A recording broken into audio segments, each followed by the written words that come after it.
Tepat 1 tahun lalu, tanggal 15 Juni tahun 2022, Presiden Republik Indonesia Joko Widodo melantik Hadi Cahyanto sebagai Menteri Agraria dan Tata Ruang Kepala Badan Pertanahan Nasional, dan Raja Juli Antoni sebagai Wakil Menteri Agraria dan Tata Ruang Wakil Kepala Badan Pertanahan Nasional. Terdapat 3 amanat dari Presiden RI yang ditugaskan kepada Menteri ATR Kepala BPN dan Wamen ATR Waka BPN terkait bidang pertanahan dan tata ruang. Antara lain, percepatan pendaftaran tanah sistematis lengkap, penyelesaian sengketa dan konflik pertanahan, termasuk pemberantasan mafia tanah, serta dukungan terhadap pembangunan Ibu Kota Negara Nusantara. Selama setahun ini, Kementerian ATR BPN pun terus melakukan akselerasi program PTSL dengan berbagai macam terobosan, mulai dari peningkatan pelayanan pertanahan, kolaborasi dengan berbagai pihak, hingga mendorong keterlibatan aktif masyarakat.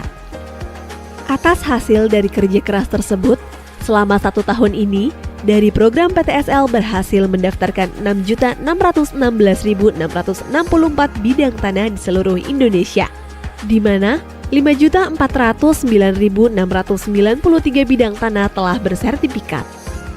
Mengingat betapa pentingnya manfaat memiliki sertifikat tanah, selain sebagai legalitas hukum atas kepemilikan yang sah, sertifikat tanah juga dapat mengurangi potensi terjadinya sengketa atau konflik pertanahan, serta membuka akses permodalan untuk peningkatan ekonomi masyarakat. Sejak dilaksanakannya program PTSL juga telah memberikan penambahan nilai ekonomi atau ekonomi value added mencapai kurang lebih 5.574 triliun rupiah, dan 1 tahun terakhir mencapai kurang lebih 895 triliun rupiah yang berasal dari hak tanggungan, BPHTB, PPH, dan PNBP. Sebelum adanya program PTSL, pada tahun 2017, jumlah bidang tanah yang baru tercapai hanya mencapai 46 juta bidang tanah. Dari estimasi 126 juta bidang tanah yang ada di Indonesia. Kalau dihitung rata-rata setiap tahunnya, BPN hanya mendaftarkan 500.000 bidang tanah. Apabila pendaftaran tanah ini menggunakan metode lama, maka rakyat harus menunggu lebih kurang 160 tahun lamanya. Berkat program PTSL yang saat ini tercatat jumlah bidang tanah yang telah terdaftar sebanyak 103,1 juta bidang tanah dan 85,8 juta bidang tanah telah bersertifikat. Percepatan program PTSL dimulai dengan menggerakkan partisipasi masyarakat untuk berperan aktif dalam menyiapkan berkas pertanahan secara mandiri. Hal itu berguna untuk membantu petugas pengumpul data pertanahan. Selain itu, Kementerian ATR BPN juga aktif mengkampanyekan gerakan masyarakat pemasangan tanda batas atau gema batas untuk memudahkan petugas ukur dalam melaksanakan pengukuran tanah. Kementerian ATR BPN juga berkomitmen melegalisasi tanah wakaf dan rumah ibadah melalui Gerakan Nasional Sertifikasi Rumah Ibadah dan Pesantren, agar aset tersebut terhindar dari potensi hilang, terkena sengketa atau konflik.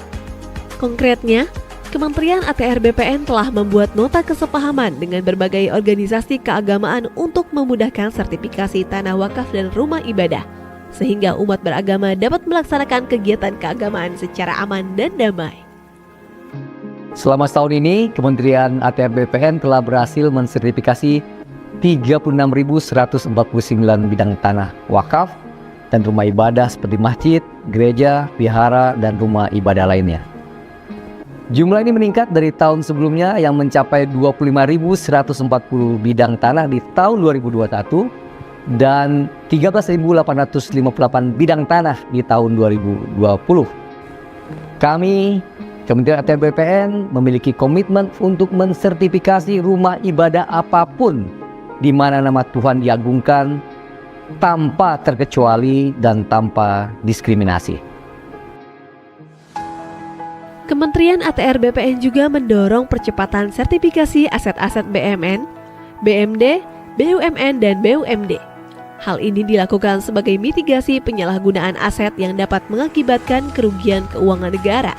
Dalam 1 tahun, Kementerian ATR BPN telah menyelamatkan aset-aset negara melalui program sertifikasi tanah-tanah aset dengan estimasi nilai mencapai kurang lebih 643,9 triliun rupiah. Kementerian ATR BPN telah menargetkan pada tahun 2025 seluruh bidang tanah dapat terdaftar. Tujuannya agar mewujudkan Indonesia lengkap di mana seluruh bidang tanah telah terdaftar dan terpetakan. No gap, no overlap. Dimulai tahun ini, Kementerian ATR BPN telah berhasil melahirkan kota dan kabupaten lengkap, di antaranya Kota Denpasar, Kota Bontang, Kota Madiun, Kota Tegal, Kota Surakarta, Kota Yogyakarta, Kota Administrasi Jakarta Pusat, Kabupaten Badung, Kota Administrasi Jakarta Utara, dan Kota Administrasi Jakarta Barat. Ada sedikit cerita pengalaman saya saat melakukan kunjungan kerja turun ke lapangan di awal menjabat.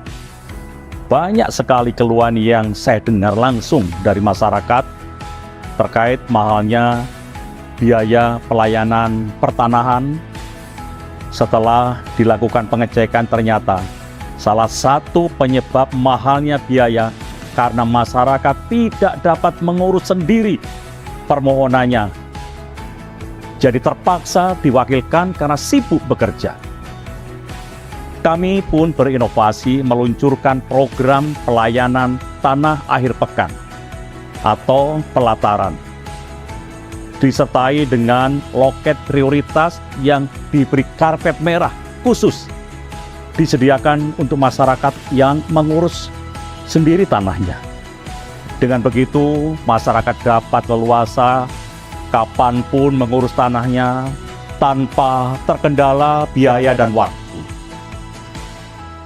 Saat ini, pelayanan pertanahan akhir pekan telah tersedia di seluruh kantor pertanahan yang berkedudukan di ibu kota provinsi dan seluruh kantor pertanahan dengan rata-rata jumlah layanan di atas 2.000 berkas per bulan. Dengan adanya program pelataran ini, diharapkan dapat mencegah praktik calo atau mafia tanah dalam kepengurusan tanah. Di tahun 2023, Kementerian ATR BPN juga meluncurkan 7 layanan prioritas atau lantas. Layanan ini mencakup 79% dari total layanan yang ada di kantor pertanahan. 7 layanan prioritas ini jelas waktu, jelas syarat, dan jelas biaya. 7 layanan prioritas ini terdiri dari pengecekan sertifikat, surat keterangan pendaftaran tanah atau SKPT, hak tanggungan elektronik, roya manual dan roya elektronik, peralihan, pendaftaran SK, serta perubahan hak guna bangunan atau hak pengelolaan menjadi hak milik untuk rumah tinggal, rumah toko, dan rumah kantor. 1 tahun bekerja untuk rakyat, untuk Indonesia.